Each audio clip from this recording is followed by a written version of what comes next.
Cher Jean-Luc Mélenchon, vous et toute votre délégation de la France insoumise, j'allais dire votre illustre délégation,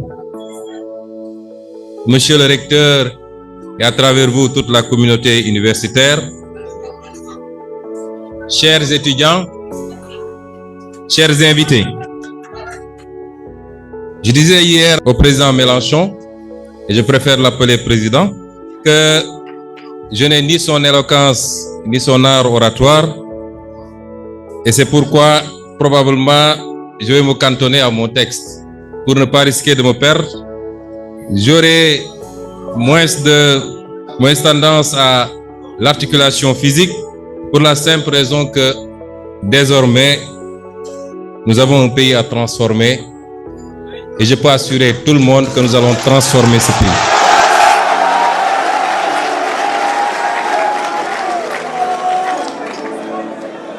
Je vous le dis avec d'autant plus d'assurance que ça fait à peine un mois que nous sommes aux affaires.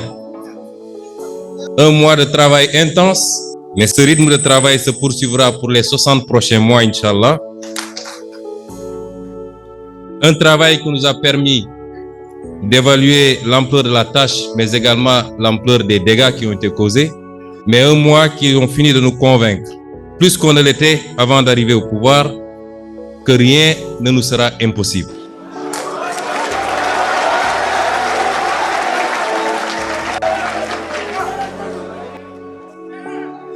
Je parle avec beaucoup de calme également parce que, au-delà d'un pays à transformer, et nous le ferons, nous avons un continent à inspirer. Je crois que nous l'avons jusqu'à présent inspiré dans le parcours combattant que nous avons eu en tant qu'opposants politiques. Il nous faut inspirer ce continent désormais par notre capacité à faire de ces responsabilités qui nous ont été confiées œuvre utile pour le peuple sénégalais et pour les peuples africains. Je me joins à vous dans la défense de la cause palestinienne.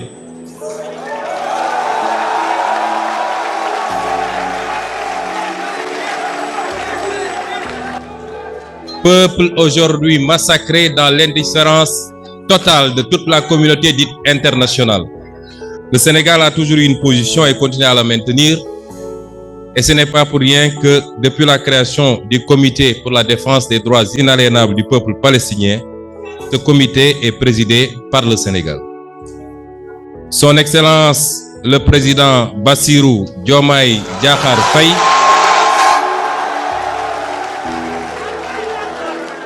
a réitéré cette position sans ambiguïté du Sénégal lors du dernier sommet de l'OCI qui s'est tenu à Banjul. Je voudrais à ce niveau faire une précision.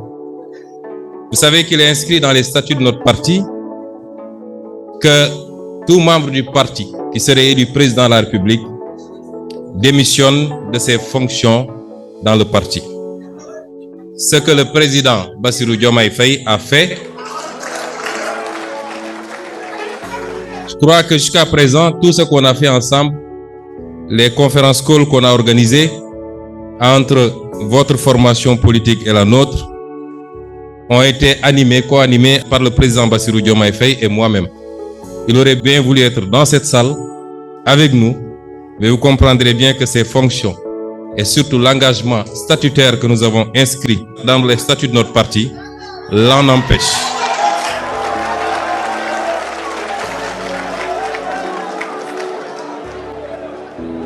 Les lignes que je vais lire tout à l'heure, Monsieur le Président Mélenchon, ont été rédigées le 26 juillet 2023, c'est-à-dire 2 jours avant mon arrestation ou mon kidnapping, comme je l'appelle. Et ces lignes avaient été partagées avec 2 de nos collaborateurs, notamment Maître Bamba Sissé, un de mes avocats, mais également un de vos concitoyens qui a joué un rôle extrêmement important dans notre lutte. Je veux nommer M. Juan Branco.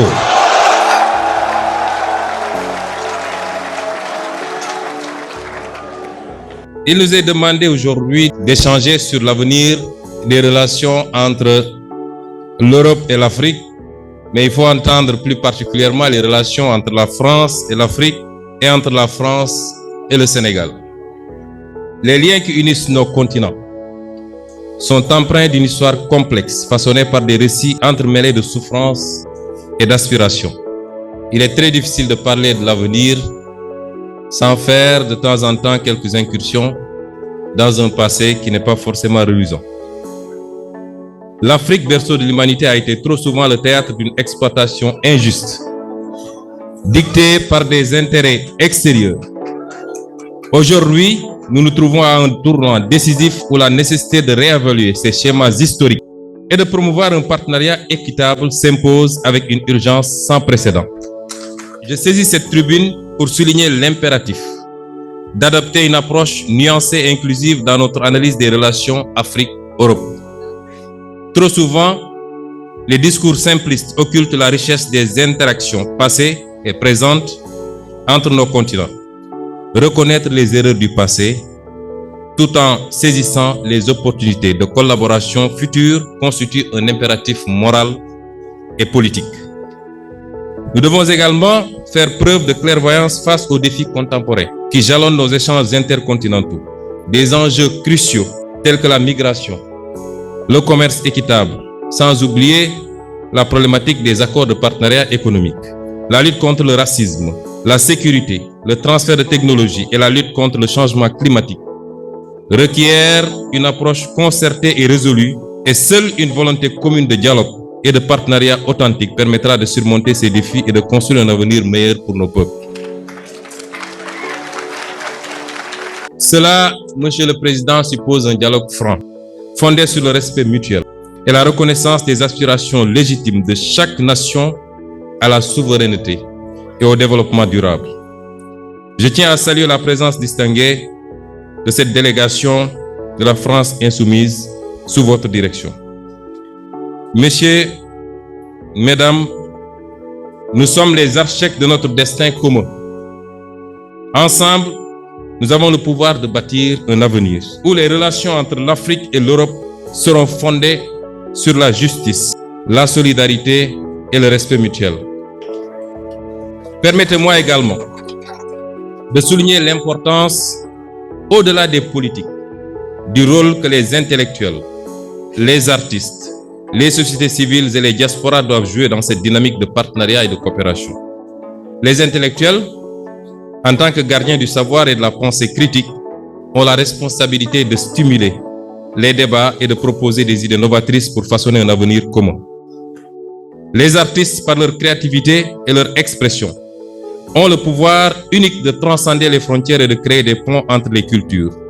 Leur art peut servir de langage universel pour promouvoir la compréhension mutuelle et encourager l'empathie entre les peuples africains et européens. Les sociétés civiles, en tant que voix de la conscience collective, sont les garantes des droits humains, de la justice sociale et de la démocratie. Leur engagement actif peut contribuer à renforcer la transparence et la responsabilité dans les processus décisionnels, garantissant ainsi que les intérêts des citoyens sont au cœur des relations Afrique-Europe. Enfin, les diasporas africaines, en Europe comme ailleurs, constituent des ponts vivants entre nos continents. Leur contribution économique, culturelle, sociale offre des opportunités uniques de renforcer les liens entre nos sociétés. Ensemble, nous pouvons construire un avenir où la coopération, le respect mutuel et la solidarité sont les maîtres mots de nos relations.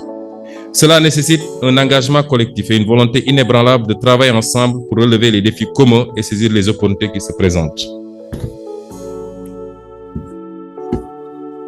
Ceci dit, les relations entre l'Europe et l'Afrique, les relations entre la France et l'Afrique, particulièrement celles entre la France et le Sénégal.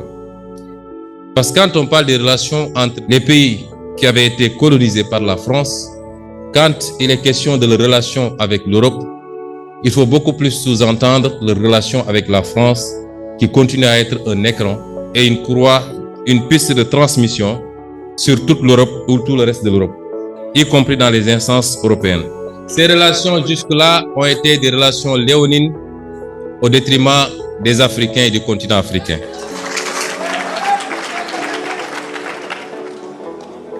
On oublie seulement une chose, c'est qu'une grande partie de l'argent qui est dans le porte-monnaie, dans notre porte-monnaie, ça s'entend du porte-monnaie des Occidentaux, des Européens en particulier, vient précisément de l'exploitation, depuis des siècles, de l'Afrique.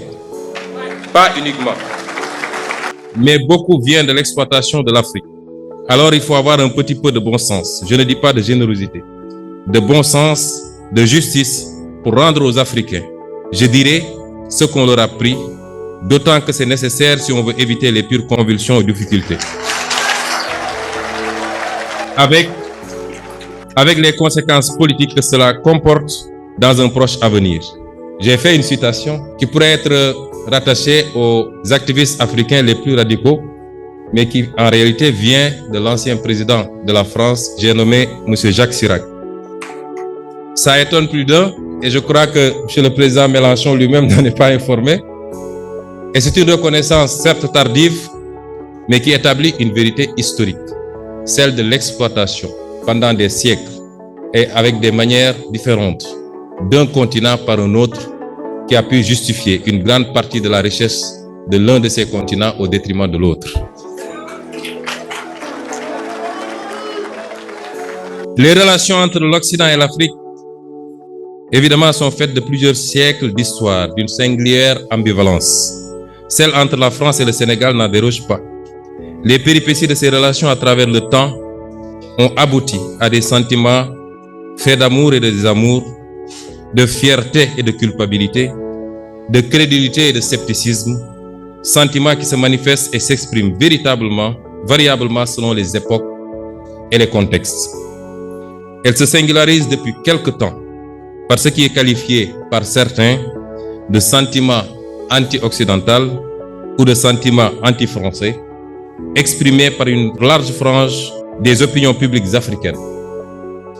Cet état de fait souvent imputé par la majorité de l'élite dirigeante, je précise bien, une majorité de l'élite dirigeante, vous n'en faites pas partie, évidemment, par la majorité de l'élite dirigeante occidentale, plus à tort qu'à raison, à l'activisme d'une nouvelle élite populiste, combinée aux manipulations de nouvelles puissances concurrentes, n'est pas nouveau. C'est des raccourcis qu'il faut trouver face à des phénomènes. Et le raccourci qui a été trouvé pour expliquer ce sentiment, c'est que les Africains seraient manipulés par de nouvelles puissances, la Russie, la Chine, et j'en passe. Il est né aujourd'hui sur le continent de nouvelles élites politiques, populistes, qui manipulent les masses et particulièrement la jeunesse. Et ce raisonnement infantilisant ne correspond pas à la réalité. Nous avons dépassé l'époque où les Africains pouvaient se faire manipuler par quelques peuples, par quelques régimes que ce soit.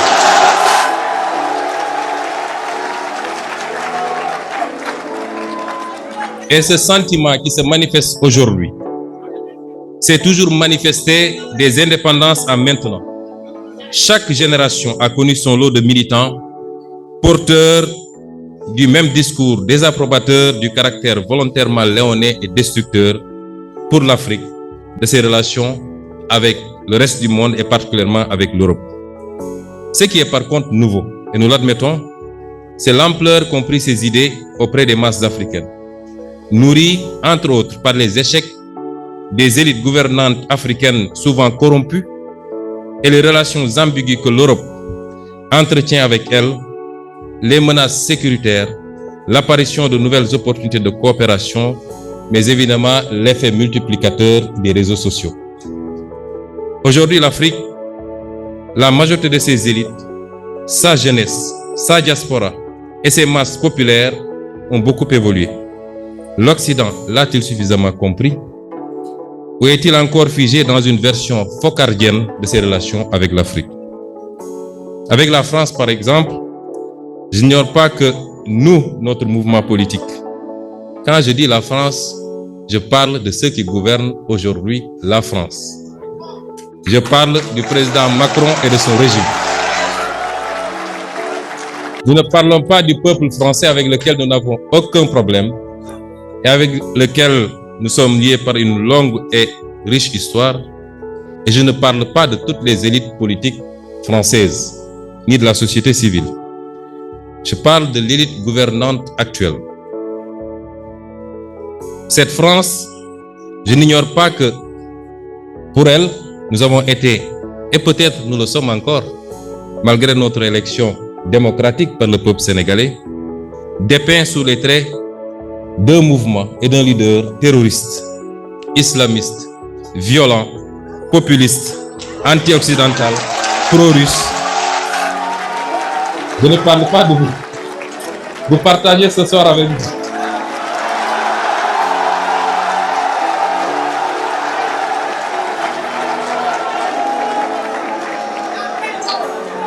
Il est évident, monsieur Mélenchon, que je ne m'en plains pas, puisque le français bon chouche que vous êtes n'échappe pas à cette catégorisation.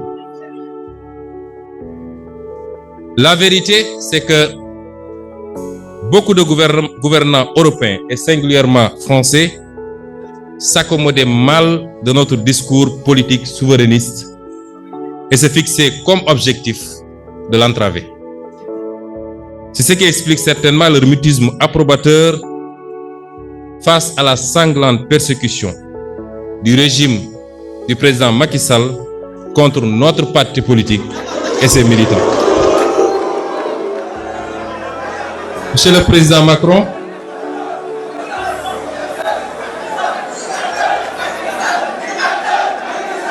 je voulais dire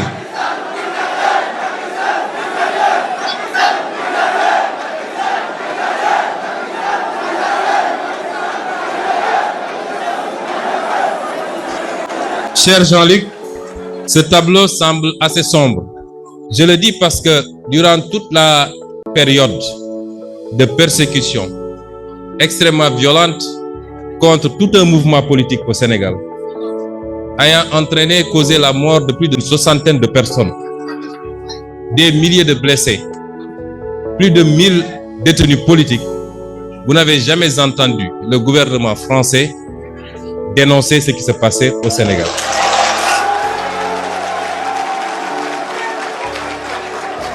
Vous n'avez jamais entendu l'Union européenne dénoncer ce qui se passe au Sénégal.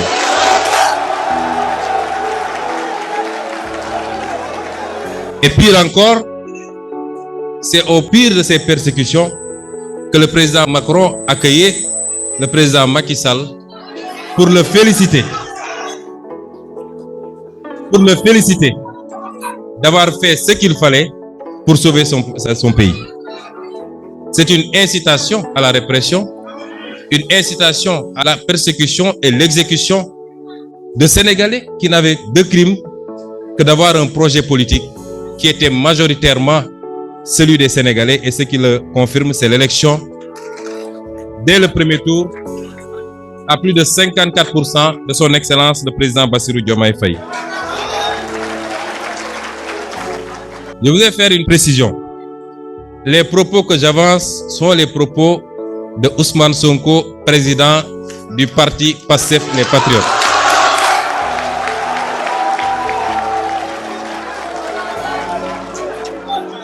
Il est évident que notre posture actuelle, consistant au fait que nous avons à conduire les destinées de ce pays qui est le Sénégal, nous amènera à collaborer avec tous les États du monde, y compris l'État français, et donc le gouvernement de M. Emmanuel Macron.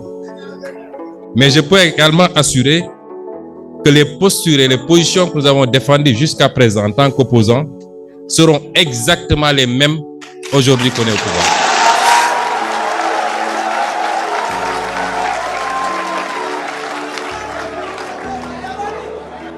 Cher Jean-Luc Mélenchon, vous et votre mouvement des Insoumis, et au-delà des Insoumis, parce qu'il faut qu'on recadre les choses, je crois que vous êtes ici dans le cadre de votre coalition qui est beaucoup plus large, et il y a ici des élus qui ne sont pas membres des Insoumis, mais qui font partie de votre coalition un peu plus large. Mais je dirais, vous et votre mouvement Vous nous avez dit hier que vous ne vouliez pas que par votre silence sur ce qui se passait ici au Sénégal, que ce silence soit le prétexte d'une généralisation de cette perception à toute l'élite politique française et au-delà à tout le peuple français. Que vous vouliez être par votre engagement, non pas aux côtés de Pastef et du peuple sénégalais, mais par la défense de la démocratie et de la vérité, vous vouliez être cette autre voix de la France. L'accueil qui vous a été réservé ici au Sénégal doit vous rassurer que vous avez été cette autre voix de la France que nous avons entendue. Et au nom de tout le peuple sénégalais, je vous dis merci.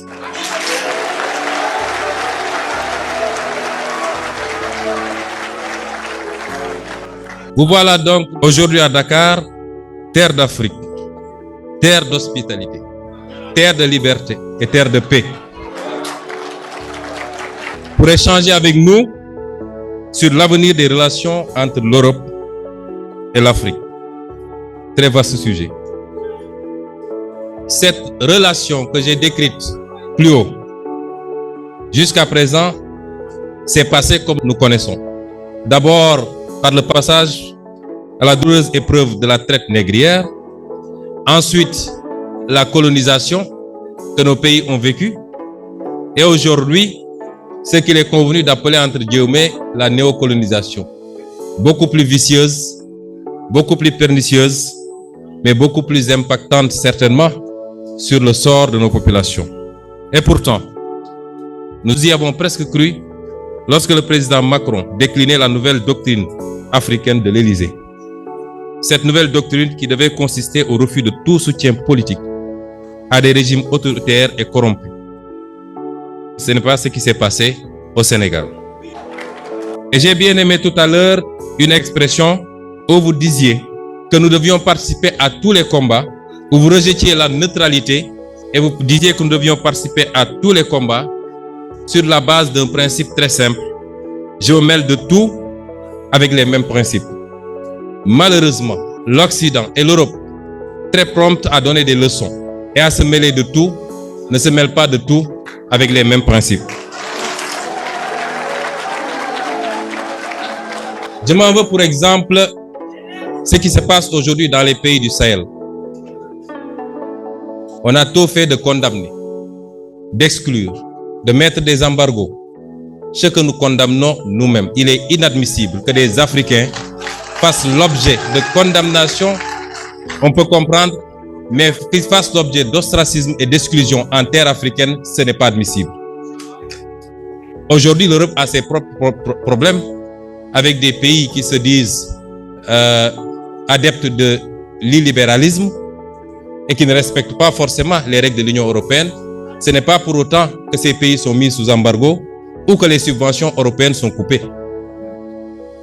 Pourquoi faudrait-il que des problèmes politiques en Afrique soient réglés par les Africains sur commande extérieure en s'attaquant à des pays frères et à leur population surtout? Nous ne pouvons pas l'accepter.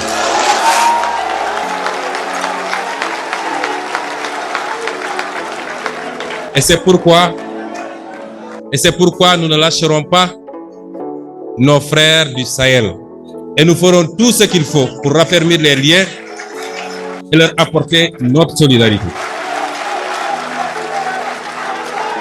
Ceux qui aujourd'hui condamnent des régimes considérés comme des régimes militaires ou dictatoriaux sont pourtant enclins à aller dans d'autres régimes qui ne sont pas démocratiques lorsque leur intérêt s'y trouve pour négocier du pétrole ou des marchés. Est-ce qu'à partir de ce moment, on peut dire qu'ils se mêlent de tout avec les mêmes principes? Absolument pas. Les problèmes internes au pays doivent être réglés par les citoyens de ces pays. Certes, il y a eu des coups d'État. Et certes, personne n'encourage la commission de coups d'État. Mais je refuse d'être ceux qui analysent les symptômes et qui refusent d'analyser les causes réelles et profondes de ces coups d'État.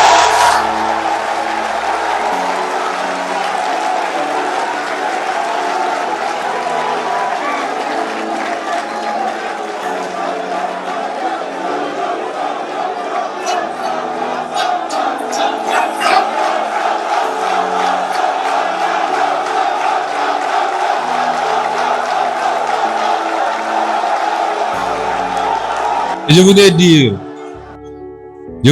Monsieur le Président Mélenchon, que c'est ces tergiversations, cette ambivalence dans les prises de position qui ont fini par discréditer une bonne partie de l'Occident, et en l'occurrence ici, l'Europe et la France, au regard de tous ces peuples africains qui aujourd'hui vont aux mêmes écoles, suivent de la même manière l'actualité mondiale et sont aussi éveillés que tout autre peuple du monde. Et cela a fini par déteindre très négativement sur les relations entre l'Afrique et l'Europe. Il nous faut refonder ces relations parce que nous sommes tenus d'être ensemble et de travailler ensemble. Qu'avons-nous proposé jusqu'à présent, nous, Africains? Bien sûr, j'ai toujours dit que je n'impute pas tous les maux qui nous gangrènent à des responsabilités extérieures. Les détournements de deniers publics ne sont pas de la responsabilité étrangère, c'est l'irresponsabilité et la boulimie de nos élites. Les mauvais choix de politique publique, même s'ils sont dictés par des institutions internationales, ne sont que de la responsabilité de nos propres élites. Je puis vous assurer que personne, rien ni personne, aussi bien dans le cadre bilatéral que multilatéral, ne nous imposera à nous les politiques que nous avons appliquées pour le Sénégal. Personne.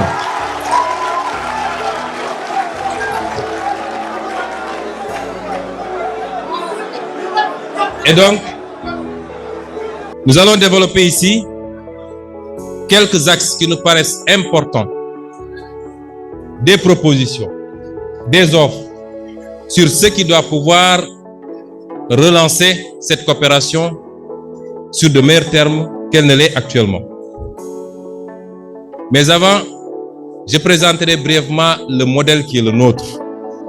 Nous sommes arrivés au pouvoir avec un modèle que nous avons présenté aux Sénégalais pendant 10 ans. Nous n'avons pas été élus parce que nous avons des machines à billets pour distribuer à un électorat, non. Mais sur la base d'un programme, d'un projet, d'une vision. Et de manière synthétique, c'est quoi cette vision? Pour nous, l'Afrique peut et doit être une importante locomotive de la croissance mondiale. Pour cela, elle n'a pas prioritairement besoin d'un traitement de faveur ou d'une approche infantilisante, comme ce fut le cas jusque-là.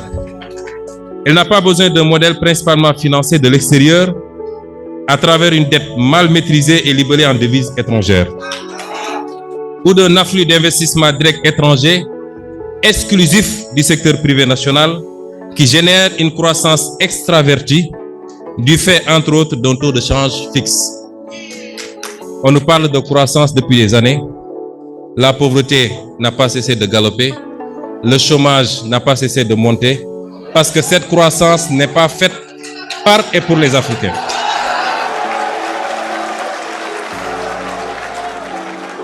Tel est le schéma auquel est soumis le continent africain, et le Sénégal en particulier, par le libéralisme ambiant qui les a réduits à un statut de marginaux dans leur propre continent. Les conséquences sont sans appel. Comme je l'ai dit tout à l'heure, extrême pauvreté, chômage, déstabilisation, crise politique et émigration clandestine. Le modèle que nous voulons donc est totalement opposé et repose sur une mobilisation optimale des ressources endogènes d'abord. Leur utilisation efficace, efficiente et transparente dans un état de droit et un environnement de liberté économique qui soit propice au secteur privé, national d'abord, africain ensuite, international enfin. Et ce modèle permettrait aux petites et moyennes entreprises africaines d'être les porteuses de la croissance par leur inclusion financière dans une monnaie compétitive qui ne soit pas arrimée à une seule monnaie. Dans ce modèle donc, l'Afrique doit être sa propre locomotive. Et le reste du monde en bénéficiera nécessairement, y compris en apportant des compléments de ressources financières, technologiques et en offrant leur marché. Dans cette perspective, la France, l'Europe doivent et peuvent rester des partenaires principaux, voire privilégiés, du Sénégal et de l'Afrique.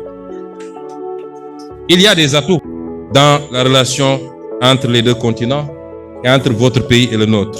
Ces atouts sont indéniables. Nous ne sommes pas là pour faire du nihilisme absolu.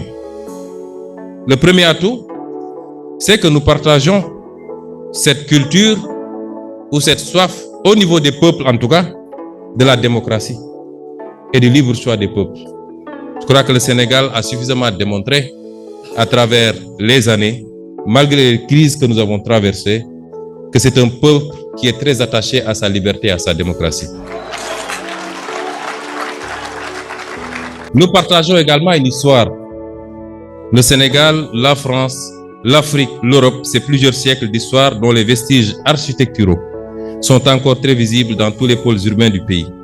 Des siècles d'histoire traversés d'épreuves douloureuses, subies ou partagées, mais qui ont créé également un lien à nul autre comparable. Nous partageons également la langue, vous en avez parlé, au point de dire que cette langue appartient à ceux qui la parlent et qui sont majoritairement sur le continent africain. Nous partageons cette option sous réserve de notre option également ferme de travailler à la promotion et au développement de nos langues nationales.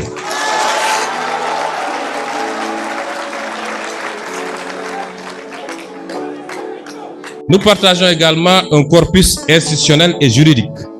L'un des solides héritages justement de cette histoire réside dans la similitude des systèmes institutionnels et juridiques en usage dans nos pays, ce qui simplifie et stimule les rapports de travail, la mobilité professionnelle, des professions libérales par exemple. J'ai ici devant moi Maître Tine, qui est à la fois avocat au barreau de Paris et au barreau de Dakar du Sénégal, et le partage d'expériences également. La proximité géographique, le continent qui nous est le plus proche, évidemment, est le continent européen. Et pour le Sénégal, une attention mutuelle. Tous ces éléments sont des prérequis qui peuvent valablement présager de relations privilégiées et riches si l'on sait leur donner les orientations adaptées au contexte et à l'époque. Quels sont les contours qu'il faut lui donner? Nous avons une marge extraordinaire de progression dans nos relations, dans le domaine de la technologie, de l'intelligence artificielle, comme on l'a dit tantôt, de l'efficacité énergétique et la transition écologique, des investissements dans tous les domaines. Je parle des investissements directs. Autant d'enjeux modernes pour lesquels les pays africains, largement à la traîne, doivent pouvoir compter sur le partenaire européen, en sus des domaines classiques qui nous interpellent. La problématique de l'immigration, que nous ne voulons pas, dont nous ne voulons pas, que nous ne souhaitons pas. Nous dénonçons ce phénomène plus que vous-même, parce que c'est l'élite de notre jeunesse, à la fleur de l'âge, qui périt dans les océans.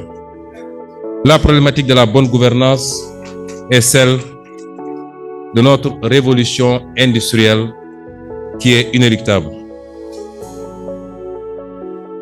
Je me garderai de faire les développements sur chacun de ces points, puisque j'en avais fait, mais je ne veux pas être trop long.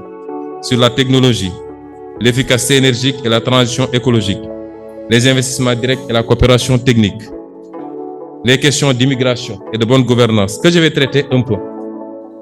Parce que la malgouvernance et la pauvreté sont le lit de ces tentatives morbides d'exode codifiées sous l'appellation d'immigration clandestine par le peu de perspectives qu'elles offrent aux populations africaines. J'ai dit une fois qu'en réalité, l'immigration est un phénomène naturel aussi vieux que le monde. Elle peut être justifiée par deux raisons. Simplement parce que, premièrement, les gens ne trouvent plus à s'épanouir là où ils sont installés. Ou deuxièmement, que d'autres sont venus prélever leurs richesses et ils suivent le même chemin que leurs richesses.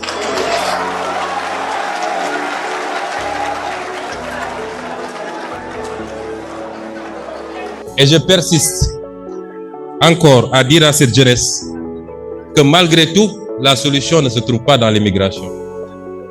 Et qu'aujourd'hui, ce que tous les peuples ont fait pour faire de leur pays ce qu'il est devenu, nous pouvons faire plus et mieux et obtenir plus que mieux. Notre challenge se trouve ici, en Afrique. La question monétaire, qui est une question qui nous semble fondamentale, Parce que, M. Mélenchon, nous avons, comme je l'ai dit, un pays à transformer. Et cette extraordinaire jeunesse que vous voyez attend beaucoup de nous. Et c'est pourquoi le plus difficile, ce n'est pas d'avoir un programme avec des axes que nous ferons ceci dans l'agriculture, ceci dans l'industrie, ceci dans la fourniture des biens et services de première nécessité. Ce n'est pas ça le plus problématique pour nos pays. Le plus difficile, c'est d'aller chercher les moyens là où ils sont. Et nos moyens sont énormes, mais ils nous échappent. Et nous allons les chercher là où ils sont. Parmi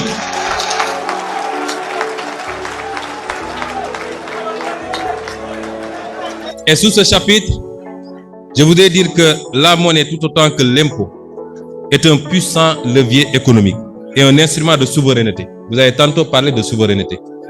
On ne peut pas en passer, imaginer une seconde que la France puisse avoir une monnaie qui ne lui appartienne pas véritablement.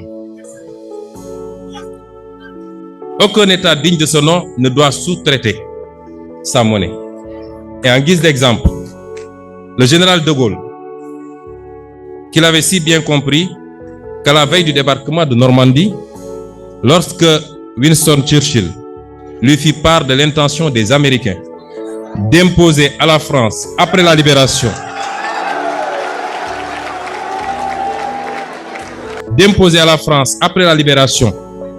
une nouvelle administration, une monnaie appelée billet drapeau, le général piqua une colère noire. Vous connaissiez ces colères. Allez, faites la guerre avec votre fausse monnaie, rétorqua-t-il. Ce billet ne circula que peu de temps en Normandie, notamment un seul mois, deux ou trois mois, de juin à août 1944, avant d'être définitivement retiré. Voici ce que nous en disions sur la question monétaire dans notre ouvrage intitulé « Solutions pour un Sénégal nouveau ». Je disais alors que nous optons sans équivoque pour une sortie prudente de ce système exsangue, car les banques centrales ayant perdu toute initiative de change pour maintenir ce taux de réserve, compriment nos économies et réduisent l'activité interne par une limitation des émissions monétaires. Ce que nous proposons, c'est de restituer à la monnaie ses fonctions d'écoute et de financement de l'économie par la formulation de l'offre des productions à l'exportation et à la consommation intérieure, l'appui aux politiques industrielles et j'en passe et j'en passe. Et c'est pourquoi aujourd'hui, dans notre option de renforcer notre marché financier national par divers leviers, parmi lesquels des investisseurs étrangers qui acceptent de combler notre déficit d'épargne pour partir en monnaie locale. Imaginez-vous que les pays africains s'endettent en devises étrangères et donc sont exposés aux fluctuations du marché. Aucun pays africain presque ne peut s'endetter en devises locales. Et cela doit cesser parce que nous en subissons les contre-coups. Et ce que nous voulons également, c'est une monnaie flexible, arrimée au moins à deux devises, à même d'aider à amortir les chocs exogènes et accompagner notre compétitivité à l'exportation. Je ne pourrais pas faire tous les développements sur la question monétaire, mais si j'en parle, c'est que à chaque fois qu'un homme politique africain soulève la question monétaire, il devient le diable incarné. Nous n'avons pas le droit de parler de notre propre monnaie. On n'en débat jamais au Parlement. On refuse d'en débattre dans les plateaux de télévision. Et pourtant, vous pouvez débattre de l'euro sur la tribune de l'Assemblée nationale française. Et c'est pourquoi nous en faisons un débat, nous l'imposons. Et je pense que dans le cadre communautaire, en tout cas les derniers développements que nous en avons, nous nous acheminons sûrement vers ces réformes que nous souhaitons tant, qui ne sauraient tarder. L'autre élément, c'est la sécurité. La présence de bases militaires étrangères au Sénégal.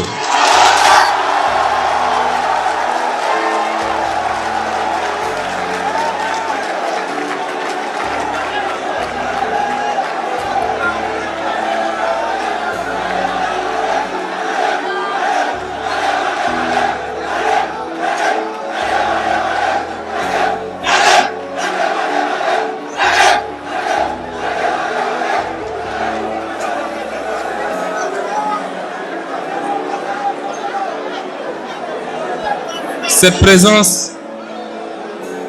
présence de bases militaires suscite des interrogations légitimes. Plus de 60 ans après nos indépendances, nous devons nous interroger sur les raisons pour lesquelles l'armée française, par exemple, bénéficie toujours de plusieurs bases militaires dans nos pays et sur l'impact de cette présence sur notre souveraineté nationale et notre autonomie stratégique. L'histoire récente, j'aime bien prendre des exemples sur la France elle-même. L'histoire récente de la France est très riche en anecdotes intéressantes sur la problématique et les enjeux de la question sécuritaire. Entre 1956 et 1958, vous êtes historien, je ne le suis pas. Je peux me tromper sur les dates et même sur les faits.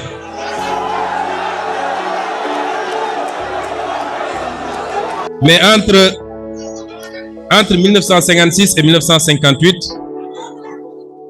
c'est-à-dire après la Deuxième Guerre mondiale, les Américains eurent le projet d'installer sur le territoire français un stock d'armes nucléaires et de missiles balistiques. Le projet buta sur la double question du commandement et du contrôle des 10 missiles, dont le déploiement était admis par les militaires français comme un bon moyen d'accroissement du pouvoir dissuasif de l'OTAN. L'armée de l'air de la France jugeait alors inacceptable le principe selon lequel les escadrons de missiles balistiques resteraient sous commandement américain. Ces unités devaient impérativement être sous commandement national. Dès son arrivée au pouvoir, le général de Gaulle, encore lui, lors de la réunion de défense du 7 juin 1958, avisa que ces armes devront être obligatoirement sous contrôle français et que la France réclame le droit de donner son avis dans le déclenchement d'une éventuelle guerre nucléaire, toute condition jugée excessive par les Américains au point qu'un accord n'ait pu être conclu. Deuxième exemple, en mai 1966, le général de Gaulle engagea la France à se retirer du commandement intégré de l'OTAN, qui disposait alors d'une dizaine de bases militaires en France. Et la conséquence, nous la savons.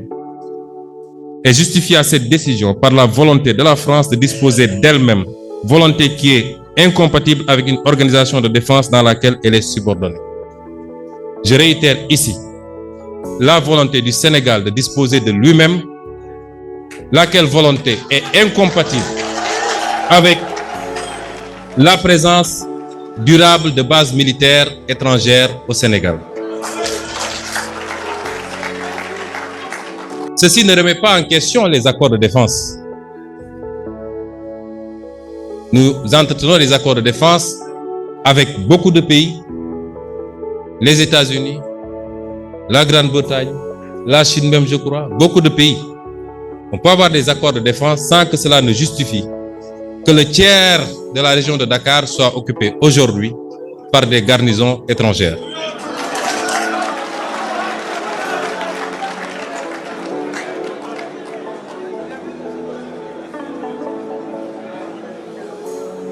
Le quatrième point, c'est le juste gain sur nos propres ressources naturelles. Nous l'avons dit plus haut, le modèle que nous voulons pour nous repose sur une mobilisation optimale des ressources endogènes. Nous disons merci à tous nos partenaires. L'Union européenne est le premier en matière d'aide au développement. 51% de l'aide au développement vient de la zone Union européenne, dont 20% de l'Union elle-même et les 80% du cadre bilatéral. C'est une bonne chose. Mais si vous mettez en parallèle ou en contradiction cette aide par rapport à ce que nous perdons, nous, dans la relation réelle, économique, qui peut se jauger à travers l'exploitation de nos ressources naturelles, à travers les clauses des marchés publics exploités sur le pays, je peux vous assurer que nous perdons 10 fois plus ou 20 fois plus.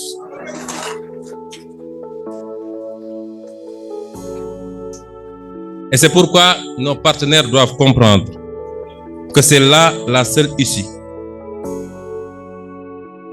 à la délicate éteigneuse question du chômage de masse, c'est que nos pays s'organisent, en plus de la mobilisation des ressources fiscales et des droits de porte, en plus de la question monétaire qui doit nous permettre de pouvoir avoir une monnaie adaptée à nos réalités économiques, en plus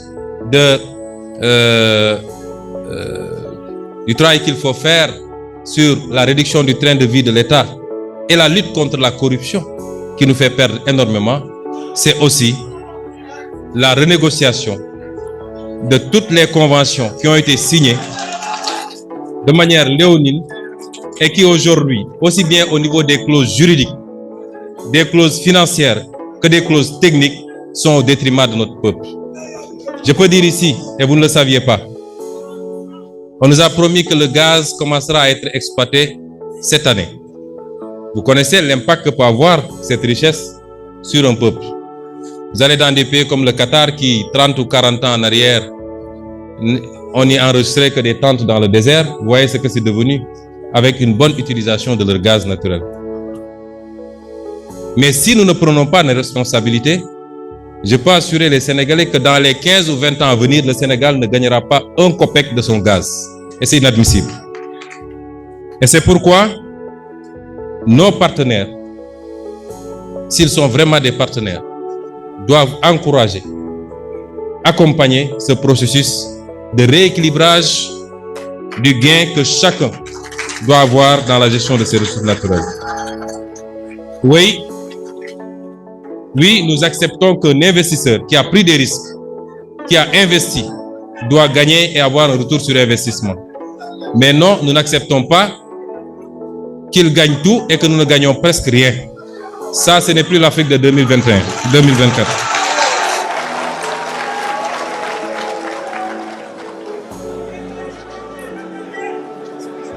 J'aimerais terminer par le dernier point.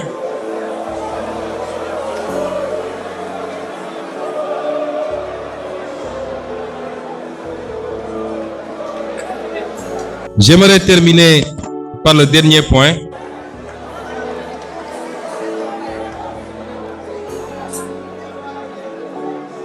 Nous disions hier, vous et moi, que nous avons énormément de convergences. Et je suis sûr que vous vous retrouvez dans tout ce que j'ai dit jusqu'à présent. Je suis moins sûr que vous allez vous retrouver dans ce que je vais dire maintenant. Mais on ne peut pas avoir une convergence parfaite, ça n'existe nulle part. Même entre nous, Sénégalais, entre nous, dans le cadre de notre parti, le PASTEF, nous n'avons pas une convergence parfaite. Et j'aimerais terminer sur un point qui relève beaucoup plus des aspects culturels, sur lesquels les échanges doivent être prudents du moins. Sur l'aspect culturel qui relève souvent de la foi et qui déclenche beaucoup de passion, chaque peuple doit se donner les moyens de respecter les autres peuples dans leurs croyances et leurs convictions.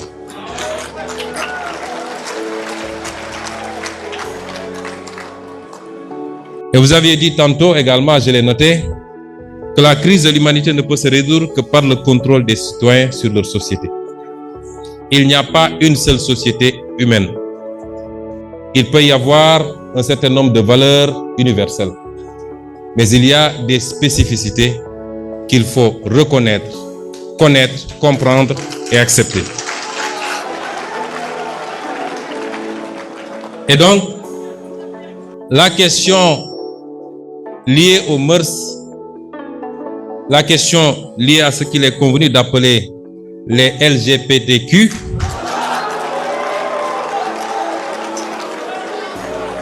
risque d'être le prochain casus belli entre le monde occidental et le reste du globe terrestre si elle continue à être posée de cette façon. Cette question est subitement érigée en débat prioritaire au sein des opinions occidentales que nous respectons quand ça relève de leur réalité.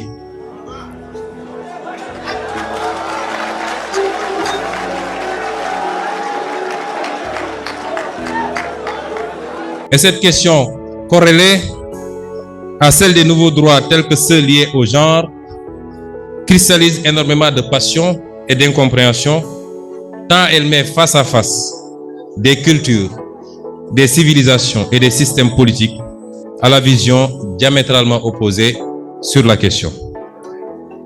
D'aucuns même lient l'exacerbation de ce qui est perçu comme un sentiment anti-occidental dans beaucoup de parties du monde, non pas aux divergences politiques ou économiques, mais plus à une certaine propension de ce dernier à essayer d'imposer sa vision et ses pratiques sur des aspects qui relèvent des réalités sociales et sociologiques ancrées et donc du dogme et de la passion. Le Sénégal est un pays optionnellement et fondamentalement laïque, non pas dans le sens d'un État athée, mais plutôt d'un État équidistant et respectueux de tous les cultes, et d'une tolérance sociale, religieuse, ethnique et raciale universellement saluée et donnée en exemple. Rien ni personne ne remettra en cause ce modèle séculaire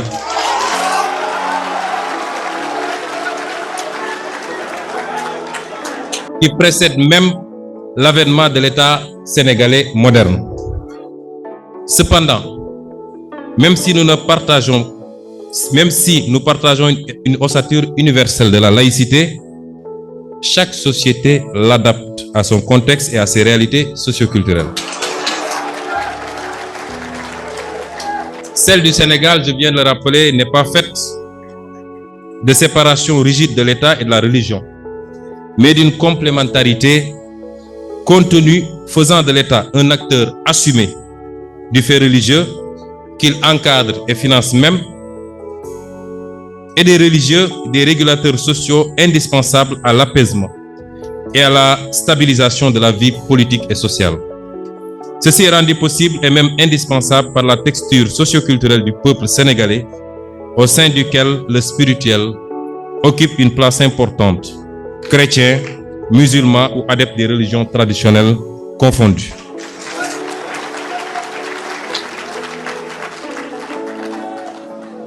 Président Mélenchon, c'est ce modèle qui explique en partie le statut exceptionnel du Sénégal et qui lui a permis de demeurer un îlot de stabilité, tout juste troublé par quelques revendications irrédentistes dans le Sud. Il est alors évident que les velléités extérieures de nous imposer, encore une fois, l'importation de modes de vie et de pensée contraires à nos valeurs risque de constituer un nouveau casus belli. La question du genre, par exemple, revient régulièrement dans les programmes de la majorité des institutions internationales et dans les rapports bilatéraux, même souvent comme une conditionnalité pour différents partenariats financiers. Nous pouvons noter aujourd'hui que la question des genres n'est pas nouvelle dans nos sociétés. Il ne faut pas penser que nos sociétés ne connaissaient pas ces questions. Elles les connaissaient et elles les géraient à leur façon. Elle n'est nulle part d'ailleurs et est presque consubstantielle à l'humanité. Elle ne peut être donc l'apanage de l'Occident. Chaque société, comme je le disais, a établi et perpétue librement ses mécanismes d'absorption des faits sociaux qu'il faut respecter dans la limite de l'humainement raisonnable. Par exemple, la France interdit la polygamie. Le polygame que je suis serait un hors-la-loi en France. Nous l'admettons si telle est la culture, le mode de vie de la France et de l'Europe. La France particulièrement et de tout le monde occidental, et je vous félicite et vous encourage parce que vous êtes l'un des rares hommes politiques français qui le dénoncent. La France fait de la stigmatisation d'une religion, en l'occurrence musulmane, son exercice favori, au point d'interdire à des musulmanes de s'habiller comme elles l'entendent. Si cela est conforme à la culture, au mode de vie et aux options des Français, nous l'acceptons et les Sénégalais qui vivent en France devront s'y adapter. Eh bien, si aujourd'hui, dans notre société, le phénomène dont je viens de parler n'est pas accepté, il est toléré. Et le plus grand danger que peuvent encourir les membres de ces communautés, c'est la propagande qu'on veut nous imposer. Parce que depuis l'aube des temps jusqu'à présent, les sociétés ont vécu avec ces phénomènes et il n'y a jamais eu de persécution, ni ici au Sénégal, ni nulle part en Afrique. Jamais eu de persécution contre ces communautés.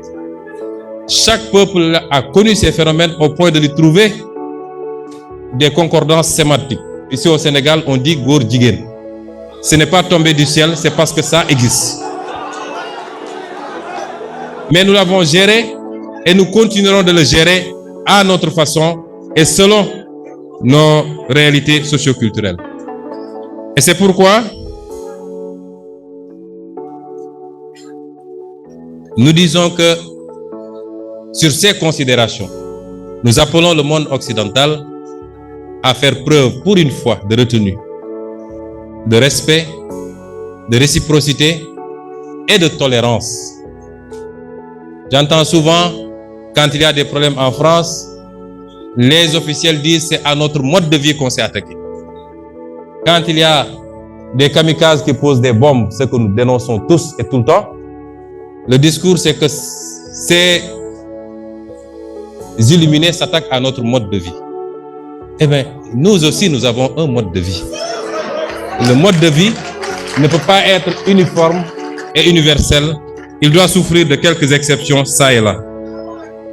Et c'est pourquoi je conclurai par dire que sur ce phénomène particulièrement, le Sénégal et beaucoup de pays africains ne peuvent accepter une quelconque velléité de leur imposer la légalisation de ce phénomène. Pour conclure, je dirais que contrairement à une opinion qui est de plus en plus répandue, je suis optimiste pour l'avenir des relations entre l'Europe et l'Afrique. Je suis optimiste pour l'avenir des relations entre la France et l'Afrique et le Sénégal. Mais pour que cela se fasse, nous souhaitons au peuple français et pour le peuple français que des voix comme celle de M. Jean-Luc Mélenchon soient entendues.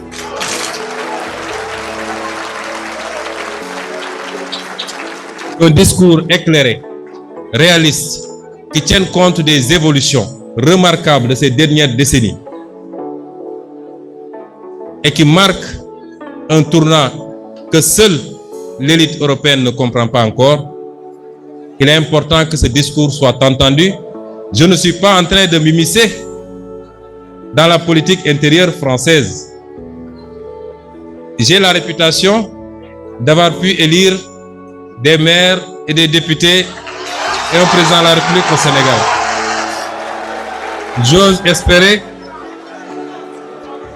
c'est exagéré, je n'ai élu personne, c'est le fruit d'un travail collectif acharné.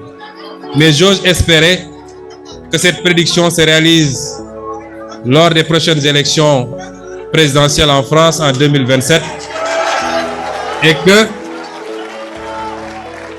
les insoumis puissent être nos correspondants à partir de ce moment pour qu'ensemble nous puissions faire les pas importants que nous devons faire. Je vous remercie.